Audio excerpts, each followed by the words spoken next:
Vamos dar início então ao nosso encontro de estudos para o Livro dos Médiuns desta noite. Hoje é dia 9 de outubro de 2024, uma quarta-feira, são 20 horas e 3 minutos na cidade de Jaú. Nós estamos transmitindo o nosso encontro de estudos em nome e em homenagem à Associação Jauense de Estudos Espíritas. Estamos localizados na cidade de Jaú, estado de São Paulo, Brasil. Estamos estudando no referido livro a primeira parte, no seu capítulo 3, Método, item de número 32. Para você que vai acompanhar com o livro aberto, por favor, abra o livro na primeira parte, no capítulo 3, Método. O item é o de número 32. Muito bem, Kardec diz o seguinte: o estudo prévio da teoria tem ainda a vantagem de mostrar imediatamente a grandeza do objetivo e o alcance desta ciência. Aquele que se inicia vendo uma mesa girar ou bater pode inclinar-se à zombaria, porque dificilmente imaginaria que de uma mesa possa sair uma doutrina regeneradora da humanidade. Acentuamos sempre que os que creem sem ter visto, porque leram e compreenderam, ao invés de superficiais, são os mais ponderados, ligando-se mais ao fundo, ao conteúdo, do que à forma. O aspecto filosófico é para eles o principal, e os fenômenos, propriamente ditos, são apenas acessórios, e são acessórios mesmo, que o que interessa é o lado regenerador da humanidade, que tem a doutrina dos Espíritos. O propósito dela é fazer do homem um homem melhor, um homem moralmente elevado. Esse é o propósito da doutrina espírita. O resto é acessório, como qualquer outra ciência, começa pelo começo e adianta, avança. Chegam mesmo a dizer que se os fenômenos não existissem, nem por isso esta filosofia deixaria de ser a única que resolve tantos problemas até hoje insolúveis. A única que oferece ao passado e ao futuro humano a teoria mais racional. Porque todas as religiões, todas indistintamente, todas aquelas que nós conhecemos, vão do berço ao túmulo. E mesmo a ciência clássica, a ciência humana, vai do berço ao túmulo. E ainda hoje, pleno século XXI, a ciência nos trata como máquinas, e não como seres imortais, como espírito imortal. Ainda hoje a ciência faz isso. Então, o espírito ele começa a tratar do assunto antes do berço e avança depois do túmulo.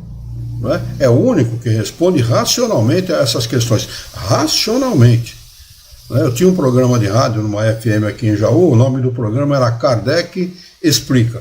Porque explica mesmo. E explica racionalmente. Preferem, assim, uma doutrina que realmente explica àquelas que nada explicam ou que explicam mal. Quem refletir a respeito compreenderá claramente que se pode fazer abstração das manifestações sem que a doutrina tenha, por isso, de desaparecer. As manifestações corroboram, a confirmam, mas não constituem um fundamento essencial. O observador sério não as repele, mas espera as circunstâncias favoráveis para observá-las.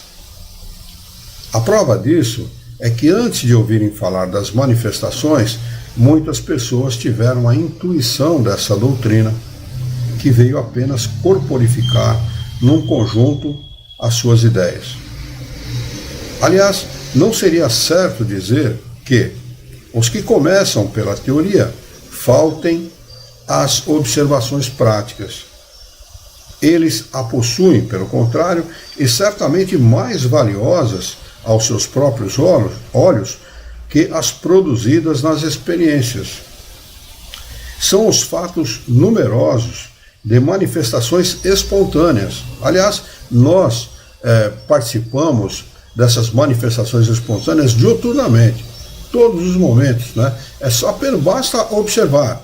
Os espíritos estão ao nosso lado, ombreando conosco, convivendo conosco. né? Eles vivem no nosso meio. Aliás, a gente poderia dizer, o Diniz está conosco lá pelo YouTube. Boa noite para você também, Diniz, é um prazer tê-lo conosco, viu? Nós poderíamos dizer que nós vivemos no meio deles, porque o número de desencarnados, segundo alguns, é infinitamente maior que o dos encarnados, e deve ser mesmo, porque eles não ocupam o mesmo espaço que nós ocupamos, né? Cada ser humano precisa... Dizem, eu não sei se é um número preciso, desculpa a interrupção, dizem que até 8, 9 vezes, né? Alguns citam esse número, mas é muito... eu acredito que está muito aquém da verdade. Acho que é mais ainda. Muito aquém, não dá para estimar. Não dá para estimar, Alexandre, não dá para estimar. Porque são muitos espíritos necessitados das experiências que nós vivenciamos no nosso planeta. Muitos espíritos saem do planeta primitivo e vêm para um planeta como o nosso, planeta de expiação e provas. Então são muitos espíritos desencarnados que precisam dessas experiências, de aprender aquilo que nós vivenciamos aqui na Terra. Eu acredito que num primeiro momento esses espíritos não reencarnam. É uma teoria que eu tenho, uma maneira de pensar a esse respeito que eu tenho. Por quê? Você fala dos espíritos mais primitivos. Sim, os primitivos, eu estou falando deles. Aqueles que saem do planeta primitivo e vêm para o nosso mundo. Olha, os espíritos não tratam desse assunto, é o Luiz Herrera falando, não são os espíritos superiores, hein, por favor. Sou eu que estou falando de uma teoria pessoal. Eles saem do planeta primitivo e vêm para o nosso planeta. Eles não podem, eles não têm condição de imediato de reencarnar. O que eu acredito que aconteça com esses espíritos? Ficam observando. Que como espíritos eles podem observar e observam. Diuturnamente observando como é a vida, o que os encarnados fazem, como eles trabalham, e mesmo os desencarnados oferecem muitas experiências a esses espíritos, a todos os espíritos de uma forma geral, mas às vezes a esses de uma forma mais peculiar, porque estão aprendendo. E o bom aprendiz é aquele que observa atentamente. E ele vai ter essa oportunidade de observar aqui no nosso planeta, para depois reencarnar, vir a pedir a Deus essa possibilidade, essa permissão de reencarnar, porque é assim que acontece para os espíritos mais primitivos, precisa ter a autorização, né? Essa permissão de reencarnar, diferentemente de nós que podemos reencarnar e reencarnamos sob os nossos próprios cuidados. Nós elaboramos uma encarnação. Os espíritos mais adiantados, que já estão mais tempo nesse planeta, elaboram as suas encarnações, pedem as suas experiências, as suas provações e tudo mais, né? Então eu acredito que o número de desencarnados, como eles não ocupam fisicamente o mesmo espaço que nós, que para estar bem nós precisamos de 1,5 metro quadrado, no mínimo, para estar bem, não é? Então, eles não ocupam esse 1,5 metro quadrado, e um lugar onde cabe 1000 encarnados, cabe, sei lá, 1 trilhão, 1 quatrilhão, 1 quinquilhão de desencarnados, né? Então, não dá para estimar esse número com números, não dá para estimar. Eu acredito que é muito grande o número de desencarnados, muito maior do que aquilo que a gente imagina. Pelo menos é o que a lógica indica. Mas tem lógica, o que você está falando tem toda a lógica. É o que a lógica indica. E a gente acaba aprendendo a raciocinar com os espíritos superiores e aprendendo a raciocinar com lógica, né, de forma lógica. Então, é por isso que eu raciocino dessa forma. Mas, de qualquer maneira, o que ele está dizendo aqui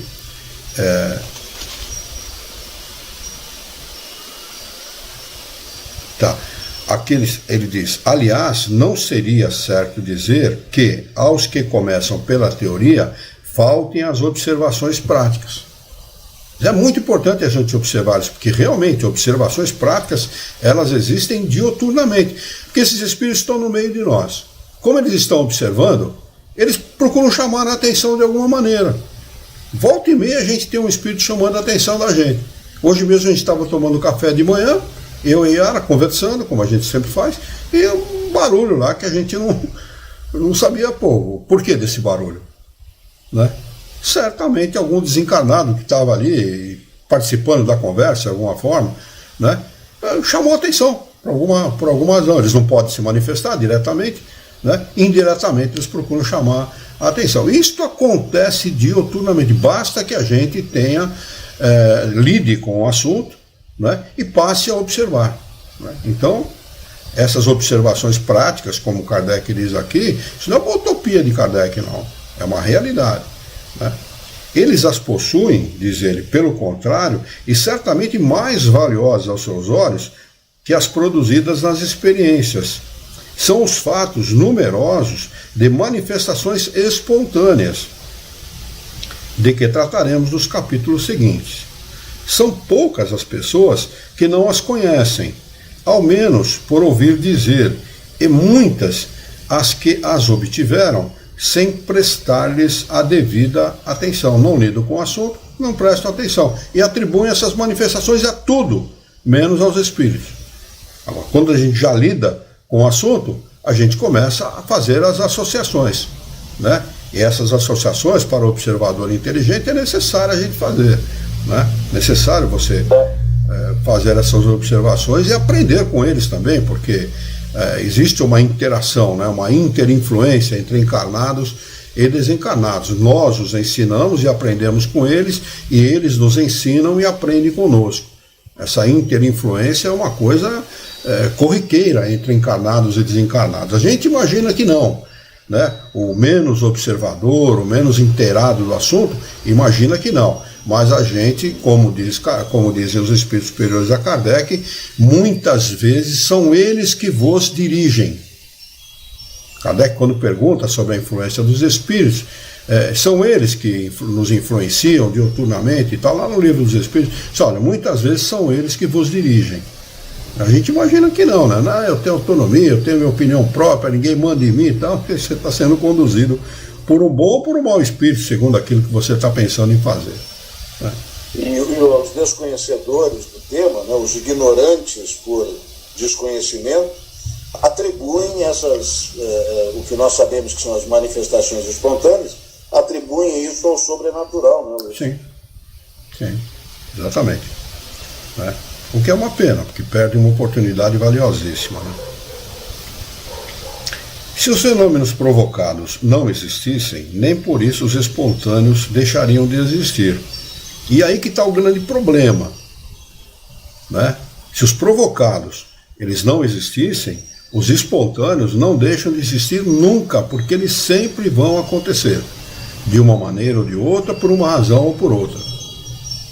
Volto a repetir, a interinfluência entre encarnados e desencarnados, elas ocorrem dioturnamente. Dioturnamente. Há sonhos que nós temos que vão repercutir em outras encarnações. Olha a extensão da coisa. Não é uma coisa qualquer, é uma coisa importantíssima. Porque nós temos experiências nesta encarnação, como espíritos, parcialmente desligados do corpo, durante o sono do corpo físico, que vão repercutir em outras encarnações. Não interessa nem para essa encarnação, nem para essa experiência, vai interessar futuramente. Então a extensão é muito grande dessa interinfluência que eu citei agora mesmo, entre encarnados e desencarnados.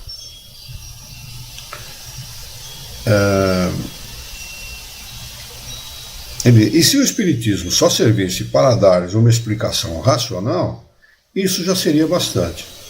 Assim, a maioria dos que leem previamente referem-se aos princípios, a esses fatos, que são para eles uma confirmação da teoria. Seria absurdo supor que aconselhamos a negligenciar os fatos, pois foi pelos fatos que chegamos à teoria. É verdade que isso nos custou um trabalho assíduo de muitos anos e milhares de observações, e Kardec não está sendo exagerado. Imagine vocês receber mais de 1000 correspondências do mundo inteiro, ler cada uma delas, classificar cada uma delas, separar por assunto, por interesse. Isso é um trabalho ingente do codificador, né? Um trabalho que levou 14 anos e a gente leva uma vida inteira para tentar conhecer, pelo menos parcialmente. Falo por mim, né? E Mas sem internet e com pouca luz também. Sem internet, com a luz de velas e no bico de pena. E no bico de pena. No bico de pena, que é uma coisa, molhar na tinta, escrever, molhar outra vez, escrever. Não tinha esferográfica Bic naquela época, não. Então, é uma coisa, é um trabalho ingente mesmo. Trabalho grandioso, um trabalho de paciência, de muita dedicação, de muito empenho. É um espírito superior, na minha opinião, que fazia parte do grupo do Espírito de Verdade. Ele fazia parte desse grupo e foi pedido que ele encarnasse para ser o codificador, mas preparado certamente para fazer esse trabalho.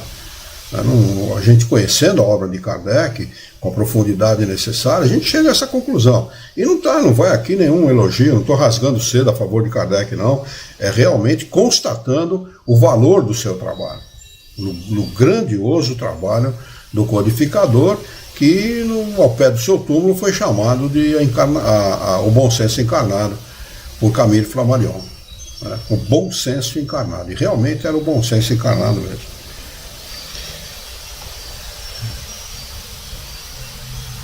Mas desde que os fatos nos serviram e servem diariamente, seríamos incoerentes se lhes contássemos a importância, sobretudo agora, que fazemos um livro para ensinar como conhecê-los. Sustentamos apenas que, sem raciocínio, eles não bastam para levar à convicção. Que uma explicação prévia, afastando as prevenções e mostrando que eles não são absurdos, predispõe a aceitá-los. Isso é tão certo que, de 10 pessoas estranhas ao assunto, que assistam a uma sessão de experimentação, das mais satisfatórias, para os adeptos, 9 sairão sem convencer-se. Então, o fenômeno em si não convence ninguém. O fenômeno em si, você pode atribuir a mágica, a fraude, a qualquer outra coisa, muito menos a realidade. Então, o fenômeno não convence. O que convence é o raciocínio, é o futuro adepto, aquele que está sendo levado a conhecer o assunto, ou que pede para conhecer o assunto, raciocinar a respeito e ser atingido pela sua própria inteligência, pelo seu próprio raciocínio, pela sua própria lógica, pela razão. Aí ele se convence, ele mesmo automaticamente se convence, não precisa ninguém convencê-lo, né? É um caminho natural que o espírito encarnado percorre, ou mesmo o desencarnado percorre, né? Para levá-lo à credulidade, para levá-lo a convencer-se de que são fenômenos reais e válidos, né?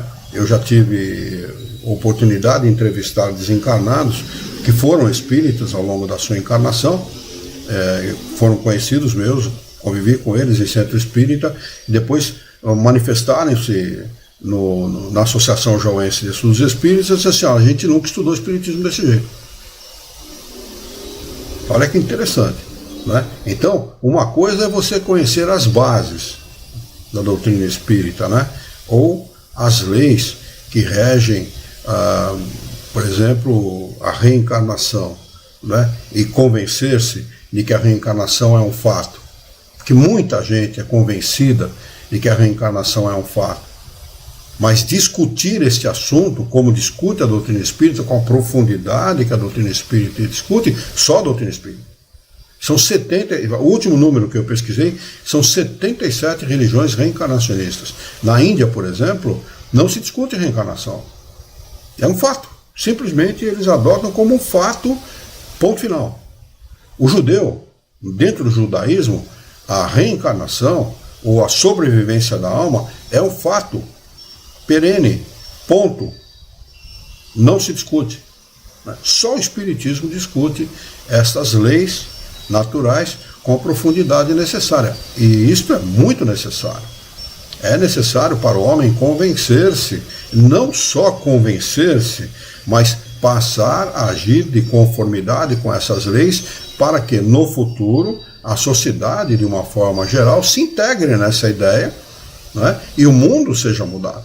Porque o propósito da doutrina espírita é esse: abranger toda a sociedade, a sociedade como um todo, e mudar a sociedade como um todo, né? A mudar as suas instituições, né?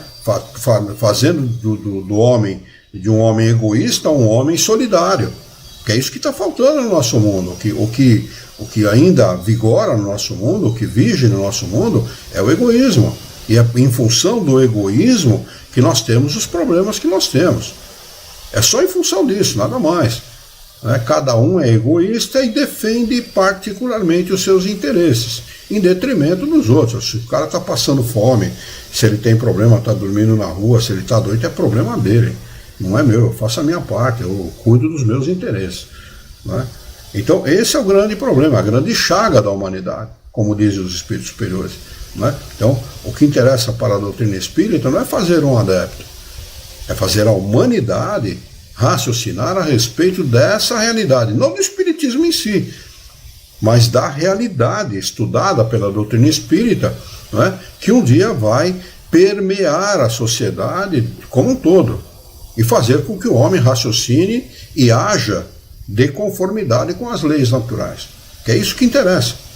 O homem agir de conformidade com as leis naturais, sendo solidários, por exemplo, como a utopia de amar o seu inimigo, tido como uma utopia, né? É utópico, para muita gente isso é utópico. Como é que você vai amar o inimigo? Não tem como, né? Não amar meu inimigo, né? Jesus pregava isso há 2.000 anos atrás, Moisés pregava isso há 4.000 anos atrás, né? E não, isso sempre foi tido como uma coisa utópica, religião é o ópio do povo e tal, é criado pelo homem para dar esperança aos seres humanos. E não é verdade isso não é verdadeiro, porque o homem sempre teve a figura do Criador como uma intuição, como um pensamento íntimo. Intuição é pensamento íntimo. Tanto que todas as civilizações, desde os primórdios da civilização até hoje, sempre o homem criou alguma coisa para adorar. Ou ele adorava uma estatueta, ou uma pedra, ou um totem, ou alguma coisa que ele colocava aquilo no lugar da sabedoria suprema. Que ele entendia que tinha alguma coisa que transcendia tudo isso, né? Alguma coisa que vai além. Quer dizer, isso é uma intuição, um pensamento íntimo de toda a humanidade de uma forma geral, né? E agora o homem chega, em pleno século XXI, na era das comunicações, a entender isso como uma perfeição maior, né? De uma forma mais íntegra, vamos dizer assim, né? Retirando aí toda a ideia extemporânea, toda a ideia errada daquilo que chamam utopia, não é? Toda a ideia falsa daquilo que chamam utopia, porque não é possível haver coincidência na criação. Uma coincidência em 10 já é impossível, não é? O que dirá 122 leis para permitir a vida aqui na Terra? Uma só, eu vou falar de uma só, o oxigênio, por exemplo. O oxigênio está na medida exata. Se tivesse menos, nós respiraríamos. E um pouco mais haveria combustão espontânea. Uma só eu estou falando. Então, de onde vem essa sabedoria para dosar o oxigênio na Terra a ponto de permitir a vida aqui no nosso planeta? De onde vem isso? Quem criou isso? Foi o acaso? O acaso não existe, está mais do que provado isso. Não é? Então, é disso que nós estamos falando, e é isso que o Espiritismo trata, é desta lógica, com esta racionalidade que o Espiritismo trata as leis naturais. Pois não, Alexandre? Eu queria fazer só uma parte nessa questão da intuição que você acabou de falar, e que popularmente a intuição ela é tida como o pensamento mais preponderante, mais importante, válido para as tomadas de decisões, né?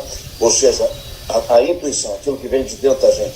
Sabe o que eu penso sobre isso? Eu acho que nós deveríamos considerar que a inspiração, que é justamente o oposto, é aquele pensamento que vem de algum espírito que seja do nosso anjo da guarda, do espírito protetor, sejam dos nossos espíritos familiares, seja lá de quem for que queira o nosso bem, nós deveríamos levar muito mais, minha opinião, minha humilde opinião, deveríamos levar muito mais em consideração a inspiração que nós recebemos do que a intuição. Porque sempre fica naquela dúvida, né, Luiz? O que vem primeiro? É minha intuição, a inspiração, a intuição? Bom, até aí tudo bem. O que eu acho é que a inspiração normalmente de espíritos que estão um pouco à frente da gente, a começar pelo nosso espírito protetor ou pelo anjo da guarda, nós deveríamos levar mais em consideração isso. Você tem razão, mas o problema é que ela vem de forma velada. Ela vem escondida nas entrelinhas, porque eles não podem alterar o nosso livre-arbítrio. Nós é que temos que decidir.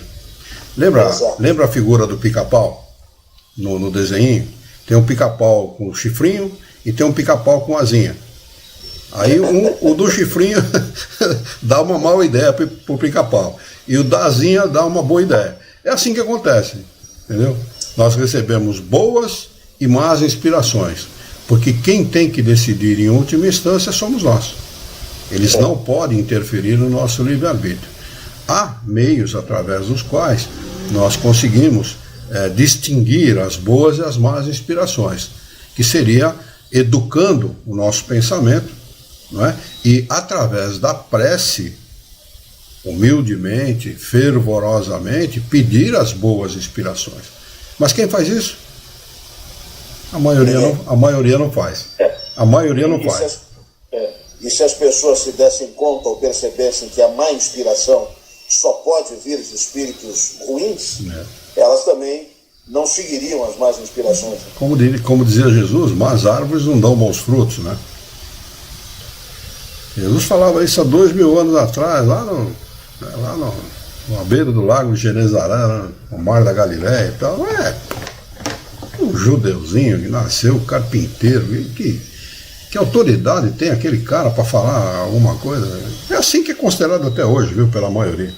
Aliás, o povo judeu nem leva em consideração a vinda de Jesus. Eles estão esperando ainda a vinda do Messias, né? Mas vamos lá, seguindo em frente. E algumas delas ainda mais incrédulas do que antes, porque as experiências não corresponderam ao que esperavam. Acontecerá o contrário com as que puderam informar-se dos fatos por um conhecimento teórico antecipado.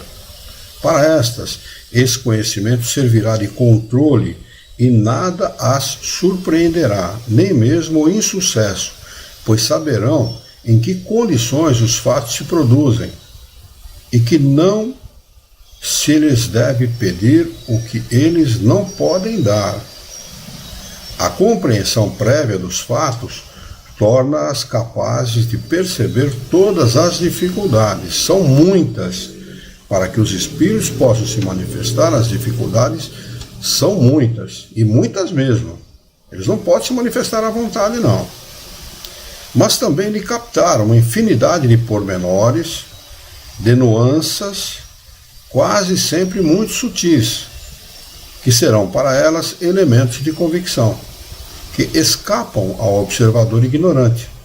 São esses os motivos que nos levam a só admitir em nossas sessões experimentais pessoas suficientemente preparadas para compreender o que se passa, pois sabemos que as outras perderiam o seu tempo e nos fariam perder o nosso. Kardec está dizendo isso a propósito das pessoas que eram admitidas na Sociedade Parisiense de Estudos Espíritas. Ele não admitia qualquer um, porque a Sociedade Parisiense de Estudos Espíritas não era um centro espírita comum, era um centro de pesquisa. E para que a pesquisa fosse exitosa, você precisaria de pessoas capacitadas a colaborar com essas pesquisas, e não curiosos. Toda vez que apareceu, e Kardec cita isso na Revista Espírita, toda vez que apareceram curiosos, só atrapalharam. Tanto encarnado como desencarnado, só atrapalharam, né? Os desencarnados ele sabia como lidar, mas os encarnados atrapalhavam com o pensamento, atrapalhavam pela maneira de agir e tal. Então só admitiam convidados realmente de escola, de excelência. Para aqueles que desejarem adquirir esses conhecimentos preliminares através das nossas obras, aconselhamos a seguinte ordem. Primeiro, O que é o Espiritismo? Essa brochura é um opúsculo, né, um livreto muito valiosíssimo, eu ia falar valioso, mas é no superlativo, é valiosíssimo em sua composição, nas informações que ali estão contidas. De apenas uma centena de páginas, apresenta uma exposição sumária dos princípios da doutrina espírita. Uma visão geral que permite abranger o conjunto num quadro restrito. Em poucas palavras, se percebe o seu objetivo e se pode julgar o seu alcance. Além disso, apresenta as principais perguntas e objeções que as pessoas novatas costumam fazer. Essa primeira leitura, que exige pouco tempo, é uma introdução que facilita o estudo mais profundo. Aqui tem o rodapé do professor José Herculano Pires, de número 3, que diz o seguinte: apesar de já estarmos há mais de 100 anos, na época que ele escreveu, né, que ele fez na tradução, estamos a 166, se não me falha a memória agora, desse pequeno livro, ele se conserva oportuno e até mesmo de leitura obrigatória para os participantes. Sabe quando eu vim conhecer esse livro, o que é o Espiritismo? Agora, 24 anos atrás.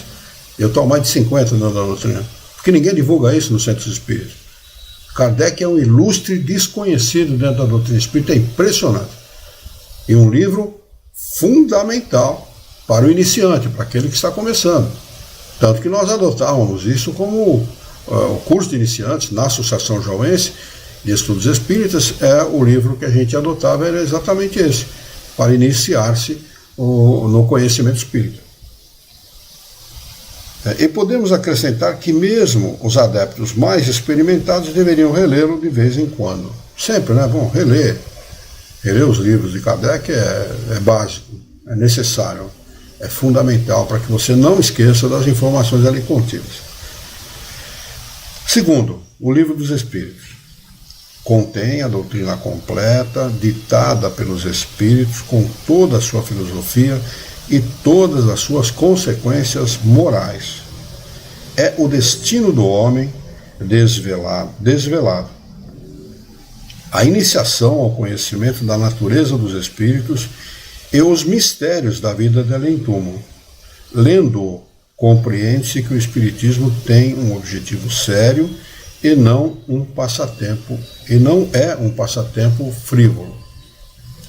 Terceiro, o Livro dos Médiuns, destinado a orientar na prática das manifestações, proporcionando o conhecimento dos meios mais apropriados de nos comunicarmos com os espíritos. É um guia para os médiuns e para os evocadores. E o complemento do Livro dos Espíritos. Ele estava até aí, neste momento. Né? O livro, o Evangelho segundo o Espiritismo, o Céu e o Inferno, a Gênese viriam depois. Por isso que ele cita somente esses 3 aqui. Mas nós temos que citar esses outros, porque são fundamentais para o conhecimento da doutrina. Né? O Evangelho segundo o Espiritismo, que viria logo após o Livro dos Médiuns, em seguida o Céu e o Inferno, ou a Justiça Divina segundo a doutrina dos Espíritos, e o terceiro, a Gênese, né? A Gênese de Kardec, não o Gênesis, como alguns falam aí na internet, o que é absurdo. Gênesis é de Moisés, né? Está lá na Bíblia, né? Tem nada a ver com a Gênese de Kardec. E como quarto componente de estudo para a doutrina, a Revista Espírita, uma variada coletânea de fatos, de explicações teóricas e de trechos destacados que completam a exposição das 2 obras precedentes e que representa, de alguma maneira, a sua aplicação. Sua leitura pode ser feita ao mesmo tempo que a daquelas obras, mas será mais proveitosa e mais compreensível, sobretudo, após a de O Livro dos Espíritos. Isso no que concerne, mas os que desejam conhecer completamente uma ciência devem ler necessariamente tudo o que foi escrito a respeito, ou pelo menos o principal, não se limitando a um único autor. Devem mesmo ler os prós e os contras, as críticas e as apologias, iniciar-se nos diferentes sistemas a fim de poder julgar pela comparação. Então a gente pode dizer, por exemplo, que a doutrina espírita não obsta nenhuma obra. Não existe índex, como existe na Igreja Católica. Na Igreja Católica existe lá uma relação de livros, né, que são proibidos aos católicos de serem lidos. Kardec, ao contrário, recomenda a leitura de todo tipo de livro, inclusive aqueles que são contra a doutrina espírita. Desde que você conheça a doutrina espírita, você pode, por comparação, fazer o seu julgamento, né? É bom para que nós possamos avaliar. Eu julgo muito conveniente nós lermos todo tipo de obra, inclusive aquelas obras de André Luiz, de Emmanuel. Tem muita coisa que a gente pode aprender ali dentro.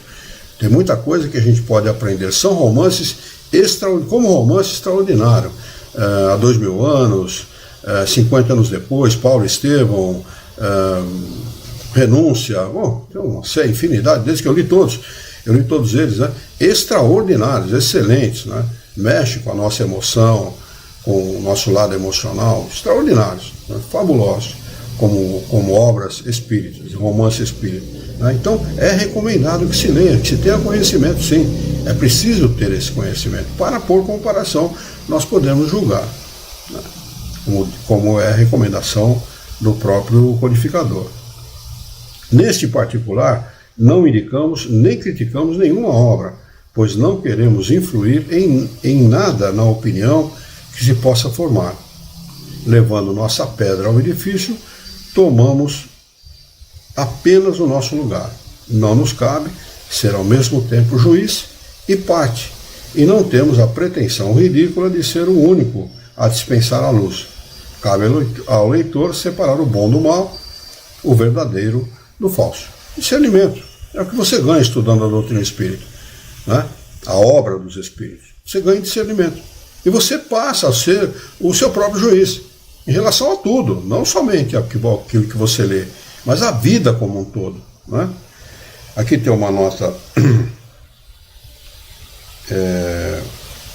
da editora que diz o seguinte: a conhecida modéstia de Kardec, bem demonstrada nessas palavras, leva algumas pessoas a não reconhecer o valor fundamental dessa obra, que aliás não é apenas dele, mas principalmente dos espíritos superiores. A obra é dos espíritos superiores, não é de Kardec. Sempre é bom ressaltar isso. A obra não é de Kardec. E esta modéstia de Kardec não é falsa. Ele relata na Revista dos Espíritos, naquela viagem de 1862, se vocês não leram, leiam. Viagem Espírita de 1862, leiam. Ele foi em várias cidades, por conta própria, pagando do próprio bolso. Visitou vários grupos, inclusive o grupo de Lyon, que é a cidade dele, seu nascimento, né? Onde ele faz críticas àqueles que o receberam com banquetes, com elogios, rasgaram elogios a Kardec. Eu não sou merecedor de elogio nenhum, não sou representante da doutrina espírita, nem fundador de doutrina nenhuma, né? Esta é a obra dos espíritos, não é a obra minha. Se fosse obra dele, ele teria chamado de obra de Hippolyte Léon Denis Rivaio, que não lhe faltava prestígio na França,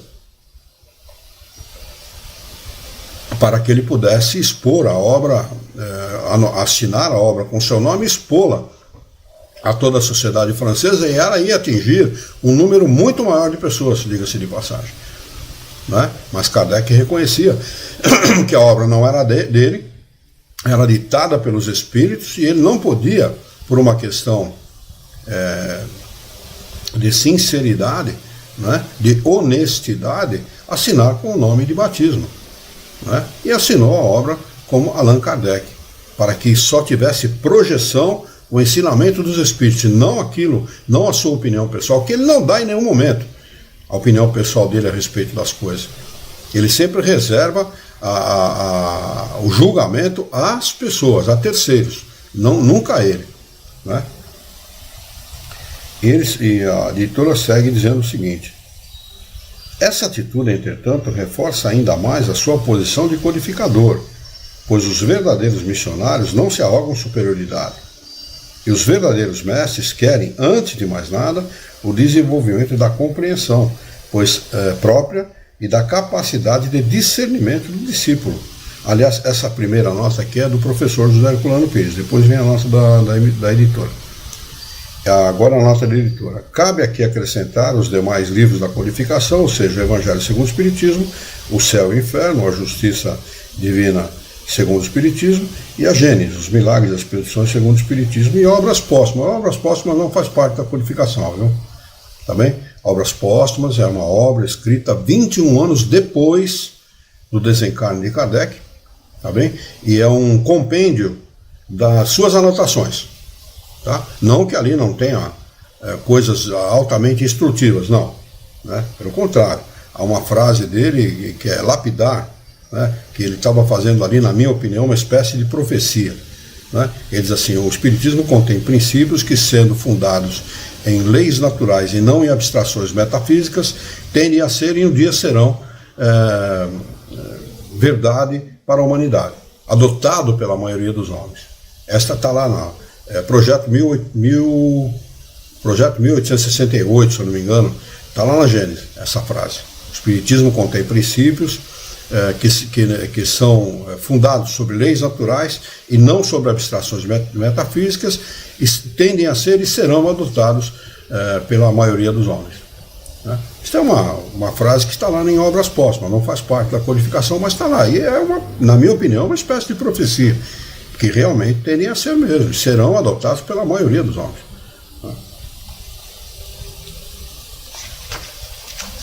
Muito bem, se não houver se ninguém quiser fazer nenhum acréscimo de explicação, ou tiver alguma dúvida, quiserem fazer algum comentário, nós vamos passar aqui para o capítulo de número 4. Podemos passar, Celso, Alexandre? Muito bem. Então vamos lá, capítulo de número 4, o título desse capítulo é Sistemas. Ele diz o seguinte: quando os estranhos fenômenos do Espiritismo começaram a se produzir, ou melhor, quando se renovaram nestes últimos tempos, porque esses fenômenos sempre existiram, desde os primórdios da humanidade, né? Eles começaram a ser mais notados ali por meados do século XIX, 1850, 1840. Na realidade, no início do século XIX, o Andrew Jackson Davis, que escreveu lá Arcânia Celeste, se não me falha a memória, é o nome dessa obra, ele já previa o surgimento do Espiritismo em meados do século, 50 anos depois. Tá bem? Então começou lá, ele era um sonâmbulo, né? No início o sonambulismo dele era induzido, depois era natural, ele mesmo entrava em estado de sonambulismo e ditava a obra. 6 volumes, 5 ou 6 volumes, que o Museu Espírita do Estado de São Paulo, que eu estive lá, comprou esses volumes em inglês, pagou na época $5.000, uma coisa assim, uma fortuna, para ter no Museu Espírita, né? Então, esses sempre houveram em todos os tempos, né, na Rússia, por vários autores, na Alemanha, na Europa de uma modo geral, na América, né, sempre houveram esses fenômenos, sempre o povo, as pessoas sempre lidaram com esses fenômenos de uma forma um tanto quanto grosseira, vamos dizer assim, no começo, né? O Espiritismo veio aprimorar a maneira pela qual o homem lida com esses fenômenos, né? Tratá-los de uma forma mais científica, né? Tirando, né, colocando de lado o maravilhoso e o sobrenatural e colocando aí as leis que regem esses fenômenos. Mas lá pela década de 1850, mais ou menos, meados do século XIX, lá nos Estados Unidos, as irmãs Fox, né, moravam lá numa pequena casa e tal, e começou a acontecer, entre elas havia um médium de efeito físico, e começou a acontecer barulhos insólitos e tal, que no final acabou, não vou escrever todo o fenômeno aqui porque é muito extenso, mas no final acabou, essas irmãs elas foram dar shows pagos na Europa, né? Depois foram induzidas, pagas para desmentirem que o fenômeno não existia, que não era autêntico e tal. Bom, toda essa história toda, que quando não interessa para o bolso daqueles que ganham muito com religião, eles pagam para denegrir, não é? E foi assim que aconteceu. Mas, de qualquer forma, esses fenômenos foram... houve uma espécie de invasão dos espíritos aqui na Terra, né? Quem chamou isso de invasão dos espíritos foi Arthur Conan Doyle, que escreveu um livro chamado A História do Espiritismo. É um livro chato de ler pra caramba. Eu li esse livro todo por desafio de um companheiro espírita que frequentava o centro espírita aqui em Jaú. Ele falou: comecei a ler esse livro e não li. Eu falei: daqui que eu vou ler. Ele falou: duvido que você vai ler. Eu li o livro todo. Realmente muito chato de ler mesmo, porque não é um livro que trata de experiências de cunho científico e relata aquelas experiências minuciosamente. Fizemos isso em tal momento, não sei o quê. É muito chato de ler, mas é muito instrutivo, tá? Então, se vocês puderem, tem na internet gratuitamente, se não me falha a memória. Arthur Conan Doyle chamou esse período da humanidade de uma invasão dos espíritos. Houve realmente uma invasão, porque Kardec ele resume essa invasão dos espíritos na obra dos espíritos superiores, mas existiram outras obras, italianos que escreveram obras a esse respeito, os próprios ingleses, alemães, russos e etc., que escreveram livros nos Estados Unidos da América, escreveram livros a esse respeito, não é? Então, não deixaram margem para dúvida do homem de que havia essa invasão, de que o homem precisava ser chamado a atenção para esta sua realidade, que era a da sobrevivência da alma. Esta realidade estava esquecida pela humanidade até então, ou então era levado em conta de coisa burlesca. Enfim, não se dava o interesse, não se colocava o espiritismo, os fenômenos espíritas não tinham lugar na sociedade como tem hoje. Hoje é completamente diferente daquela época, né? Era uma época em que as pessoas eram muito racionais, que a religião era totalmente colocada de lado, era tida realmente como o ópio do povo, né? E não se levava em conta isso. Isso era coisa para gentinha. Era coisa para gente medíocre, ou então que gostava de lidar com coisas sobrenaturais. Era essa conta que era tida. Então Kardec, ele, diferentemente dos outros autores que vão em busca da realidade do fenômeno, Kardec não faz isso. Ele trata de determinar as leis que regem ou que regiam, na época em que ele conheceu, os fenômenos daquela época. Isso é muito mais importante que você determinar a veracidade daqueles fatos. Porque cientistas ingleses, por exemplo, preciso lembrar o nome dele agora, não estou lembrando no momento, mas um cientista inglês que era membro da Sociedade de Ciências da Inglaterra, de Londres, naquela época, ele fez esse estudo,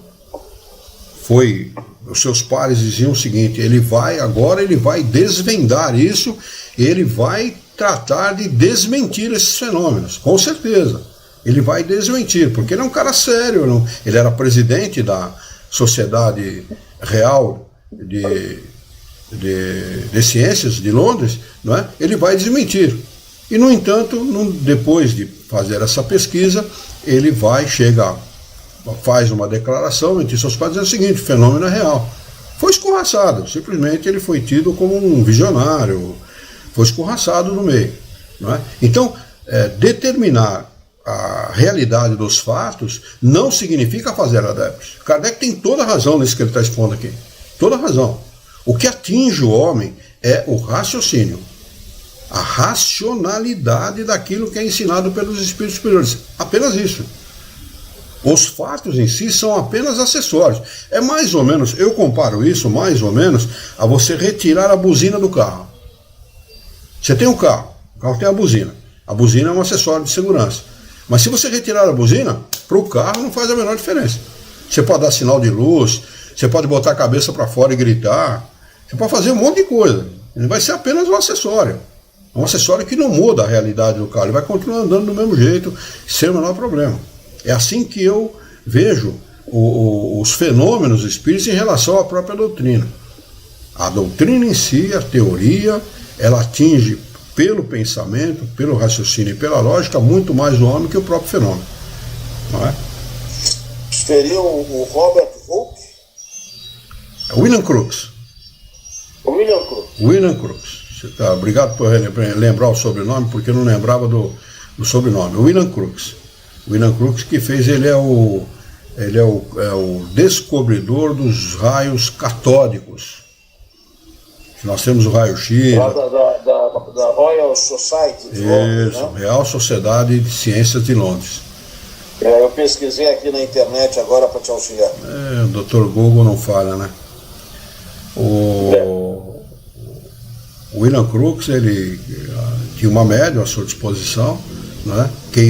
Kate King é o nome do espírito que se manifestava. E a Florence Cook era a médium. Florence Cook era uma jovenzinha, e depois de um determinado tempo, 6 meses, 7 meses mais ou menos, ela fala, eu vou abandonar a sua experiência porque eu vou casar e meu noivo não quer que eu continue participando dela. E ela para de servir como médium, mas ele, mais ou menos ao longo de 6, 7 meses aproximadamente, ele faz essa pesquisa com ela e ele passeia, ele dá uma volta no quarteirão de braços dados com o espírito materializado. Os filhos do William Crookes brincam com esse espírito sentados no chão, como se fosse uma outra criança e tal. É uma coisa assim realmente patente, uma coisa que não deixou a menor dúvida para ele e para quem participou, porque outros cientistas ligados à Real Sociedade de Ciências de Londres participaram porque ele chamou mais 2 ou 3 parceiros dele da Real Sociedade de Ciências de Londres para participar da pesquisa. Todos eles participaram e todos eles constataram aqueles fatos sem deixar a menor sombra de dúvidas. E isso não convenceu os membros da Real Sociedade de Ciências de Londres. Não convenceu. Né? Então, Kardec, não podia ser diferente, né? Tinha toda a razão do mundo em dizer que fenômeno não convence ninguém, não convence mesmo. Não é? O que nos convence são aquilo que é ditado pelos espíritos superiores como teoria e que nos atinge no nosso pensamento, no nosso raciocínio. Não é? Quando a pessoa começa a fazer um estudo sério da doutrina espírita e ela começa a raciocinar a respeito, ela mesma, a própria pessoa, chega às suas próprias conclusões, que não diferem da doutrina espírita, porque é lógico. Tem lógica, é atingido pelo raciocínio. A inteligência da pessoa diz para ela, você pode não aceitar, mas não pode negar. Ela não aceita aquela teoria, mas ela para si mesma ela não pode negar, de tão lógico que é o próprio ensinamento dos espíritos. Não dá melhor juízo, amor. É o melhor meio, é o melhor método. É o melhor método. Por isso que Kardec faz questão absoluta de esmiuçar esses ensinamentos, a começar pelo livro O que é o Espiritismo, depois o livro dos Espíritos, né? A esmiuçar esses ensinamentos de tal forma que não deixe brecha, não tem ponta solta nesses ensinamentos. Não tem ponta solta. Pode estudar a obra de Kardec, que vocês vão ver que não tem ponta solta. Né? Tudo é explicado com a lógica. É claro que você precisa se debruçar. Não é uma ciência fácil. É uma ciência que vem quebrar paradigmas, vem destruir paradigmas, modelos. Não é? Então fica difícil. Para muita gente é muito difícil. Para mim não foi, graças a Deus. Eu não sei, eu tive alguma experiência anterior com isso, mas eu não tive esse tipo de problema. Mas para muita gente é muito difícil. É difícil porque você tem um modelo aí que você traz como uma memória atávica de outras encarnações, não é? Maneira pela qual você vem acreditando há muitas encarnações na mesma coisa, sendo levado a sempre raciocinar da mesma maneira. Você vê um cara só, não é nada disso. Então eu posto mensagens, o Celso sabe disso, você sabe, os nossos outros companheiros que estão aí pela internet, o Diniz, a Marlene, que está conosco, né? Eles sabem que eu posto todo dia, são 6 mensagens, mais 2 propagandas que eu posto todo dia na internet, mensagens colhidas da obra de Kardec, né? Todo dia. Não falha um dia. Eu tenho mais de 6 meses aí sem repetir mensagem, para postar todo dia, e pretendo criar mais, né? A obra de Kardec é infinita nesse aspecto, para poder esclarecer as pessoas. E uma senhora do norte do país, eu não me lembro a cidade agora, se eu não me engano é Fortaleza, alguma coisa assim, e uma senhora que é divulgadora da doutrina espírita, mas divulgadora segundo os romances. Emanuel, André Luiz e irmã, não sei das quantas, as freirinhas que tem aí que orientam esses médios, né? Ela escreveu para mim o seguinte: poxa, mas faz mais de 30 anos que eu divulgo isso, está errado. Eu sinto informá-la, mas a senhora não está errada nas suas convicções. A senhora está divulgando coisas erradas. Isso não é isso que os espíritos superiores ensinam. Então me ensina, ela falou, olha, para mim ensinar a senhora a esse respeito, eu preciso de tempo. Nós podemos fazer um telefonema, podemos nos comunicar, e eu gasto o tempo que for necessário explicando aquilo que a senhora pedir para mim, o que estiver ao meu alcance, né? Mas assim, uma frase eu não posso, 2 frases num texto eu não posso explicar a obra dos espíritos. Ela nunca mais ligou para mim, né? Ela nunca mais entrou em contato. Mas choca, as pessoas ficam chocadas, que passam uma vida inteira defendendo um assunto, defendendo uma maneira de crer, um modo de ver as coisas, né, que não consta, que não corresponde à felicidade, que são manipuladas por esses fraudadores da fé, né, por esses falsos profetas que ganham, têm prestígio social, prestígio político, prestígio financeiro, divulgando esse tipo de coisa. Lamentavelmente, a gente lamenta dizer isso, mas é a realidade. Nós temos aí os verdadeiros estelionatários da fé. São estelionatários, não se pode dar outro nome, lamentavelmente, lamento, porque tem a ferramenta na mão, são pessoas que têm magnetismo natural para conduzir a massa e utilizam desse magnetismo, dessa aptidão natural que tem e do conhecimento dos textos ditos sagrados, né, para levarem pessoas a darem dinheiro para eles, né? São verdadeiros estelionatários, lamentavelmente, e se utilizam desses recursos que têm com essa finalidade, né? E dentro da doutrina espírita não é diferente, lamentavelmente. Pois não, Celso? Eu acho que não há a menor dúvida de que o mapa do Espiritismo é o livro dos Espíritos, né?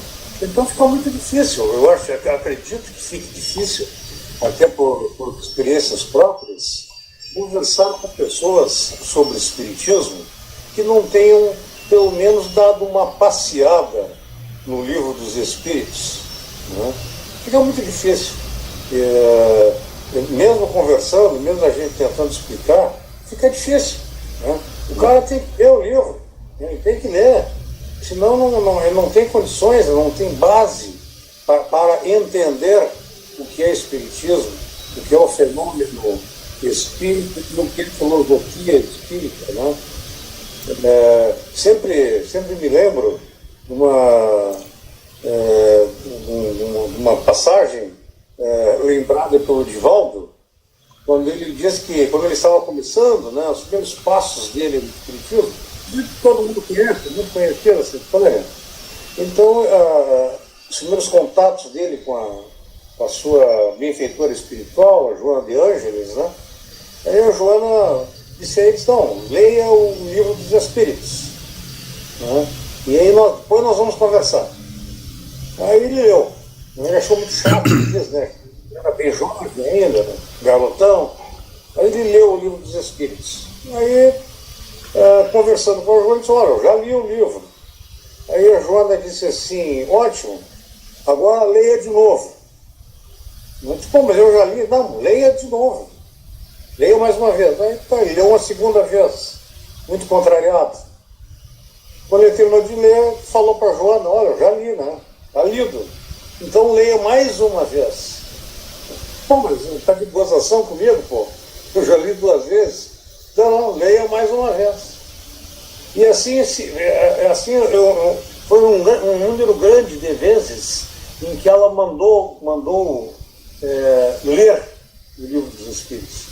Sei lá, depois da 8ª, 10ª leitura, ele já estava, que não aguenta, já sabia decorar até o número das páginas. Aí a Joana disse para ele: ok, tá certo, você já leu bastante, tá bom, estou satisfeito. Agora vamos fazer o seguinte: já que você já leu, agora comece a estudar o Livro dos Espíritos.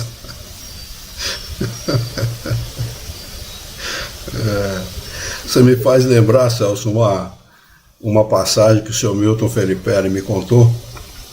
Ele estava em Poços de Caldas fazendo uma palestra. Ele foi umas 3 ou 4 vezes seguida em Poços de Caldas fazer palestra. E o seu Milton Felipe é rigorosamente kardeciano. E um dentista da cidade de Poços de Caldas era chiquista fervoroso, tinha todas as obras do Chico e de vários outros autores e tal, adeptos das colônias espirituais, etc. e tal. E sempre ia assistir as palestras. O seu Milton ficava indignado com o seu Milton, com aquilo que o seu Milton falava para ele. E o seu Milton estava hospedado na casa de um dos diretores da casa espírita. Estava hospedado lá, enquanto ele ficava em Poços de Caldas, ele se hospedava na casa dele. E quando eles retornam do centro espírita, depois da palestra de um dos trabalhos dele nessa casa espírita, eles retornam para a casa do diretor para finalizar a noite, comer lá uma pizza e bater um papo e dormir, descansar e tal. Estava lá o dentista, com todas as obras do Chico ao lado dele, sentado no sofá, com todas as obras do Chico, vários livros, 20, 30 livros, sei lá, do lado dele e tal. E o seu Milton chegou, cumprimentou e tal, e ele falou: eu vim aqui para discutir a obra do Chico com o senhor. Ele falou: muito bem. Você já leu, já estudou a obra de Kardec? Ele falou: já li. Quantas vezes? Uma vez. Então estude a obra de Kardec. Depois que você estudar a obra de Kardec, a gente discute a obra do Chico. Mas quer dizer, muito semelhante àquilo que você está contando a respeito do Divaldo, né? Então não adianta, se você não conhecer, não estudar com a profundidade necessária, não dá para discutir absolutamente nada. É o que o próprio Kardec está dizendo aqui nessa obra, na página anterior, que nós, os textos anteriores, ele pode ler qualquer coisa, pode tomar conhecimento de qualquer coisa. Eu costumo ir até além de Kardec, você pode ler revista pornográfica, livro pornográfico, sempre existem coisas boas para se retirar de toda e qualquer leitura. Eu li um livro há muito tempo atrás, eu tinha uns 20 e poucos anos de idade, quer dizer, faz quase 40, que eu li um livro chamado Cristiane F., 13 anos, prostituída e drogada. Esse livro conta a história de uma alemãzinha com 13 anos de idade, que se droga, torna-se viciada em droga por causa do seu noivo, do seu namorado, e ela conta a saga dela dentro do mundo das drogas. Então quem não leu, leia esse livro. É um livro, olha, eu fiquei desnorteado quando eu li esse. Já era espírita já há algum tempo na época, né? Desnorteado, mas me trouxe muito conhecimento. Eu dei para minha filha, as 2 adolescentes, fizeram lá 12, 13 anos cada uma, eu dei o livro na mão e falei: leia, para as 2, porque é uma verdadeira aula de como nós não devemos proceder na vida. O Espiritismo faz o contrário, né? Nos dá uma aula de como nós devemos proceder. Esse livro dá uma aula de como nós não devemos e o que nós não devemos nos envolver na vida. Muito bem, eu vou sugerir a vocês que nós retornemos na próxima quarta-feira, no início desse capítulo 4, retomemos aqui o capítulo 4 para nós estudarmos na próxima quarta-feira. Tudo bem para vocês? Muito bem, vamos marcar aí então o capítulo 4, sistemas, para nós retomarmos na nosso próximo encontro de estudos. Aqui uma pessoa chamada Meco, deve ser, Meco Music. Adoro o tema, sou sensitivo, aconselho a ler este livro. Contatos interdimensionais, de Sônia Rinaldi. Contém CD, Transcomunicações, grande abraço, parabéns pelo trabalho. Obrigado, Michael, obrigado pela sua orientação. Nós agradecemos a sua presença e estamos sempre, todas as quartas-feiras, sempre com início às 20 horas, estudando o Livro dos Espíritos. Vamos fazer a nossa prece de encerramento? Muito bem, então convido os companheiros, queridos companheiros, que estudaram conosco na noite de hoje a obra de Kardec, a obra dos Espíritos Superiores, o Livro dos Médiuns, para nós unirmos os nossos pensamentos, esquecermos os nossos encontros e desencontros desse dia, para voltarmos o nosso pensamento ao nosso Criador. Mentalizemos a figura excelsa e amiga de Jesus, nosso mestre, nosso modelo e guia de toda a humanidade, e juntos com Jesus vamos nos dirigir ao Senhor da vida, fonte inesgotável de paz, de amor, de bondade, de misericórdia e sobretudo de justiça, para agradecê-lo muito pela oportunidade de aqui estarmos reunidos em seu nome, para discutirmos as questões propostas pelo Livro dos Espíritos dessa noite, pelo Livro dos Médiuns dessa noite. Pedimos, Senhor, bom ânimo, coragem, determinação, ideias renovadas, alegria de viver e muito entusiasmo, para que nós possamos trabalhar e sermos úteis à sociedade em que vivemos. Dá-nos ainda, Senhor, a determinação necessária, força necessária, para que nós possamos orientar a própria existência por um profundo e sincero respeito pelo nosso próximo. Em teu nome, em nome de Jesus, em nome dos bons espíritos, em nome do nosso diretor espiritual e de sua equipe, nós declaramos encerrado o nosso encontro de estudos dessa noite, e que assim seja.